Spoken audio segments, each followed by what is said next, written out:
Hi everyone, welcome to another week. We're on a Monday and another video from me. And today I want to talk about two things. Last week I tuned in to a session with Jay Shetty. I don't know if anyone out there who's watching this has heard of him. If you haven't, I suggest looking into him. He's a really inspiring individual, and when you hear his backstory, maybe it will spark something in you. I remember in my early days of stopping work and not knowing where I wanted to go with things, I somehow stumbled across his work on YouTube, and it really resonated with me. And so if you're in that place of self-exploration, definitely someone to tune into. So I came across a session that he did via Action for Happiness. Now I think I've mentioned Action for Happiness before. They used to run in-person courses, but since COVID, I think a lot of things have now shifted online. And something that I think it's a new feature for them, that they've started, is having sessions like this where they interview the likes of Jay Shetty and other individuals in various areas of life. You kind of get an insight into somebody. And so you can catch them live, which is what I did last week with Jay Shetty, but you can also revisit videos. So I definitely recommend revisiting or visiting, if you haven't done already, Action for Happiness's website, which I will leave in the description below, and also checking this video out, because there's something that I want to share from this video that kind of left a sorry about that. I live on a really busy road. Can't avoid this at the moment. It left an impression on me, and it's something that I've kind of come across through his work before, but I guess I want to talk about it today because there is some real strong links with the body in relation to what he shared. So I think that what happened was questions were asked and he gave responses, and I think this is how it came up. Like, someone had asked about, with lockdown being a tough time, how can someone who's been impacted by that have a more positive outlook on life, maybe? I don't know if it was worded quite like that, but where Jay Shetty took that particular question or topic was very much to the body. So he talked about something that he calls the 3 S's, and they are 3 of the 5 what do we call them, senses of the body. So he referred to his 3 S's as sight, smell and sound, and he talked about how the more intentional you are with these senses, the bigger the impact they have on your life, but also you'll notice that impact also has like this domino effect on other things in your life. So for example, I've decided to bring a couple of things with me that I deliberately do that are linked to those 3 S's or 5 senses, that have an impact on my body. So the first item that I want to talk about is incense. So I use incense as a way of connecting with, obviously, my smell sense, but I also use it because what that is doing basically is that it pulls you into the moment, into your present moment. And I deliberately started using incense when I was doing yoga. So at the beginning of my session, and I'm going to tell you what I actually do, because it might help you or it might intrigue you. So I burn, and this is just an example, like you don't have to get this particular brand, but it smells good. Not doing any product work, by the way, promotions. It's just I wanted to share what I'm using at the moment because it smells amazing, and I know white sage is really in at the moment. So I burn the incense before I do my yoga, but what I also do is, in order to help me get into that space of being, full stop, because what you want is to be in the moment. So to get yourself into being, I actually walk around with my incense in my home. So I go through each room. I don't live in a particularly huge place, so it doesn't take me very long. So obviously, if you want to incorporate something like this, perhaps not go everywhere in your house if it's going to take ages, but I walk through each room and I actually, in my mind or in my head, I am being thankful for the things that I've got in my life. So, you know, as I walk through the hallway, you know, thank you for being the first place that I come into, and also the place where I can store things to remind me to take out, you know, as you can imagine, whatever meaning you want to give to that space. So giving gratitude whilst I'm walking around with the incense. And what the incense is then doing is, like, I find it pulls me into that moment. It kind of grounds me into, I am here right now. And I have to say, this wasn't a deliberate practice initially. So I've kind of built on it. Initially, it was just me walking around with incense and taking in the smell, the gorgeous, gorgeous smell. And then it started becoming, actually, I want to say something in my head. And I've also noticed I've slowed down with it. Like before, it used to be like, oh, okay, yes, I'll just do this thing. And I can get into my yoga. Now, I actually take my time with it. So, yeah, I thought I'd share a little bit of what I do when it comes to the sense of smell. And I guess I'm inviting you to maybe try something similar. It might not be with incense, but it could be with a candle. So like if you're about to perhaps do your yoga, or maybe sit down and get into a project or a piece of work that you're doing, and maybe there's been this slight kind of resistance to get going with it, maybe try the senses, and one of them being smell. So,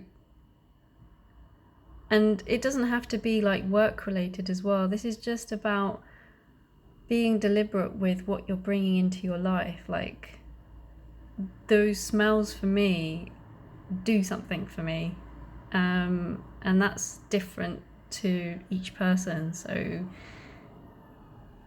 be specific about what lights you up. So maybe that smell won't, but another smell will.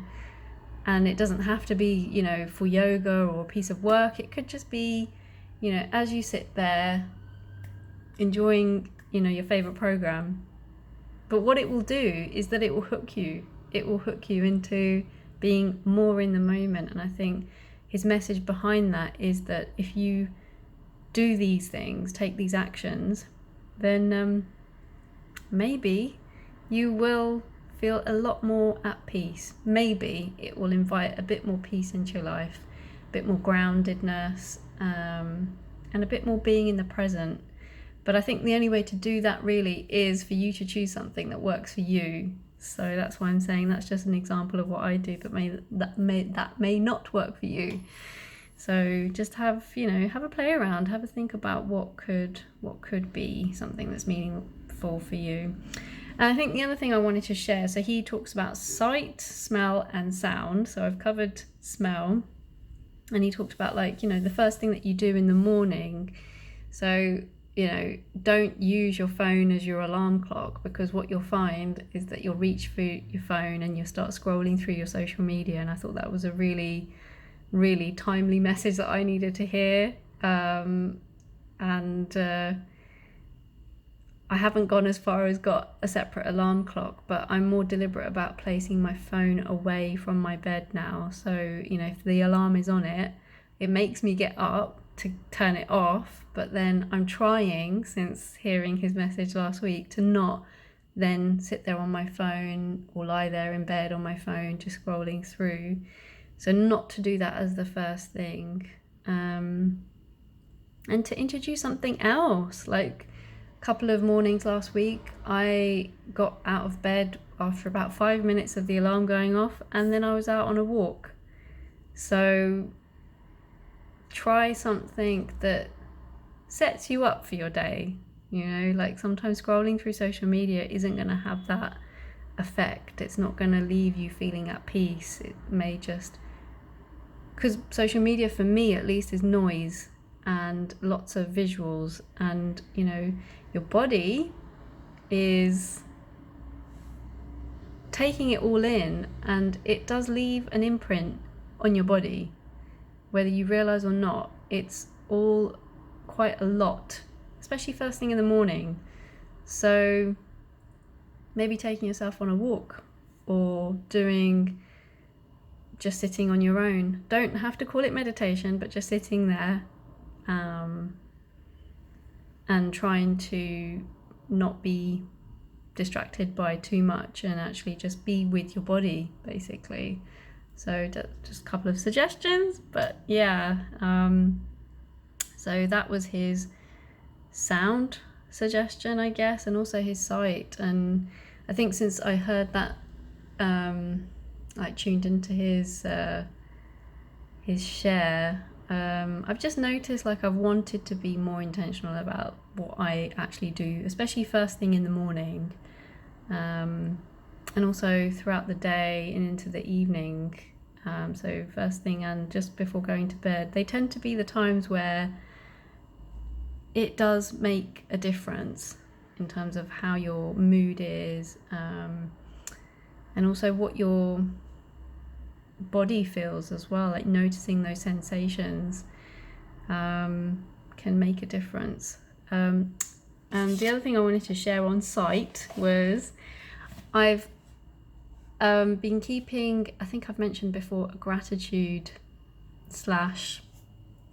things that light me up during the day. So not necessarily always gratitude, but just things that I got some kind of nourishment out of. So I've been keeping a journal of that sort, and I actually ran out of page spaces in the last one that I had, and so I finally ordered myself a new one, and it arrived last week. So I just thought I'd flash it and be like, this is my new rather Indian looking journal, which has come from a company called Paper High. So they are not, again, paying me for any product promotion, but I just wanted to actually give them a shout out, because this is a handmade, fair trade, sustainable product. I'm not sure if it's been tested at or like meets the standards on an international level, but they're talking about that's what they're doing, and I trust that that's what they're doing. But the reason why I'm bringing this here is because this is sight for me. So when I'm looking at this is lighting me up, and it's making me want to use it, but it's also just bringing me that joy. And I guess that's what he's talking about when he's referring to the things that you bring into your life on a sight level, that it's not just about what programs you're watching. It's not just about, how you decorate your home. It's actually like the products that you're buying, and what you see on a daily basis. And I know that I'll be reaching for this in the evening. And if it's just a plain, uninspiring book, that's fine. I'm grateful for the fact that I've got a space to, I've got a book to write something in. But why not choose something that actually does something for you, like on a positive level? So, and that goes for things like clothes as well. Like, I've recently really started honoring the kind of clothes that I show up in, you know, how my wardrobe looks, because I haven't really done that much in the past. And having watched Queer Eye recently, binge watched it basically over the last few months, like one of the first programs that I'd start watching in the morning. Yeah, like the key message that I got through that is like how you obviously set up your environment, but how you dress and how that makes you feel, how you carry yourself throughout the day. So that's all linked to sight, and it also crosses over into touch. So, you know, softer fabrics, you know, that comfort that you get from them, or, you know, journals that are covered in saris that would have otherwise been thrown away, I think. So, sorry, it says the paper inside is handmade from cotton rags left over from the Indian garment industry. Okay, so that's about the inside, but you know, like looking at this fabric, it does something for me. So yeah, like I'm being more deliberate with the senses, which I know are really important, but I've overlooked so much in the past. And so I'm trying to be more intentional and bring these senses into my day-to-day, like become more aware of how, you know, not just sight, smell and sound, touch and taste, and how they impact your well-being. And the more you are intentional with them, deliberate with them, you'll get something out of it. So give it a go. Start small, you know, the routine in the morning, for example, like maybe choose not to look at that phone, but choose to look at a pretty picture that you've taken a photo of and you've decided to develop, you know? So something along those lines, and that's given me ideas as well, so maybe that's what I will do. So that was one of the things that I wanted to mention today. And I think the other thing I wanted to just touch on was this realization that I came across, which I talked over with, I've mentioned that I'm part of a sisterhood circle, and we caught up last week, and I said to them that one of my reflections that I had of that day was that I was sitting on a park bench, and I think it was a really sunny day, and I was just there to kind of, I felt like I wanted to be soaking up the sun. So I was just sitting there, I had my eyes closed, zoned out, and then this man walks past and he says, "Oh, you got your eyes closed." And I ended up opening my eyes. We then locked gaze. Then from there, interaction happened. I then found myself talking to him. He's sitting on the bench with me. And then after about 4 or 5 minutes, I've kind of gone, I didn't really come out here for a chat with someone. And I was saying this to the ladies, like having this tendency to feel like I need to be available to others sometimes, but not really listening to what I truly desire. And then one of the ladies was like, "Well, that's your gift from today. That's a gift to you. You know, you've become aware of that, and you can be more, you know, if that's what you feel like you are being at the moment, where sometimes you're making yourself too available because you want to just be helpful." Because that's what I was saying, like this guy, when we got talking, it turns out that he's probably quite lonely and doesn't often get the opportunity just to have a chat with someone. I don't think there was anything necessarily dodgy about him. I think I just sensed loneliness, but it doesn't mean that just because you sense that from someone that you then have to make yourself available to that. And then I'm glad that that kind of realization came to me last week, because coincidentally I'm out today. Decided to take it a bit easier today because I had quite a full-on weekend, and went for a walk, sat down on a different bench in the same park, and this time I was actually doing meditation, call it that. Like, I was a bit more intentional with what I was doing. And then a younger woman, possibly even teenager, is passing by, and she's got company, and I hear behind me, "Excuse me, excuse me." And today I didn't open my eyes, I didn't engage, I continued doing or being what I was being. And obviously with no engagement, she walks off and makes a little joke about it with her mates. They have a nice little giggle about me being dead.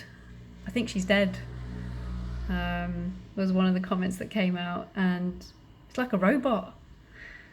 And obviously I can hear these things, like I'm not completely zoned out.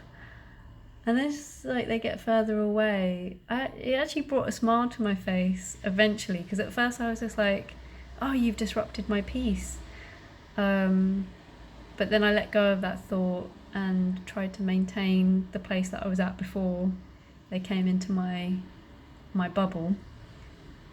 And I'm kind of getting there, slowly, returning to that place. And then as they get further away, something then just kind of hits me. It's like this kind of realization of, I'm not dead. If anything, I'm more alive in this moment. I'm at my most present in this moment. I'm taking in the sounds, the smells. I'm feeling the wind brushing up against me. I can feel the sun then coming out and just completely basking my skin. And then I hear them, and like thoughts are coming in my mind, thoughts are then drifting away. I'm in tune with the sensations in my body. Like, this is the most alive I will feel. And I just found the irony in that. Like, she's looking at me and she's like, you're dead because I'm not moving. But I'm like, I'm really alive. I'm really like, alive here.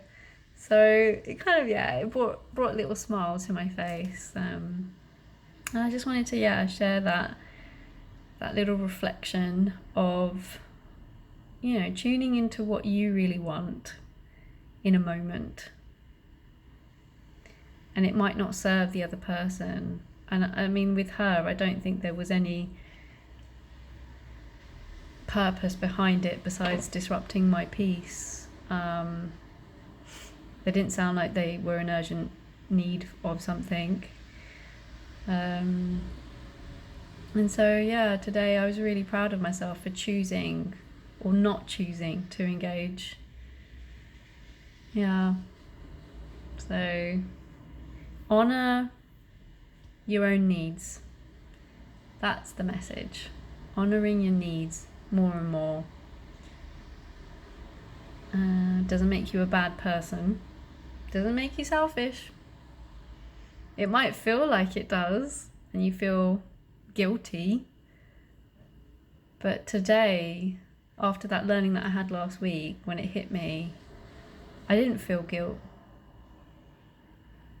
It was probably a little bit of annoyance initially, but eventually I got to this place of feeling really good about myself. Like I actually honoured what I wanted in that moment rather than allow another energy to take over, which is what basically happened last week.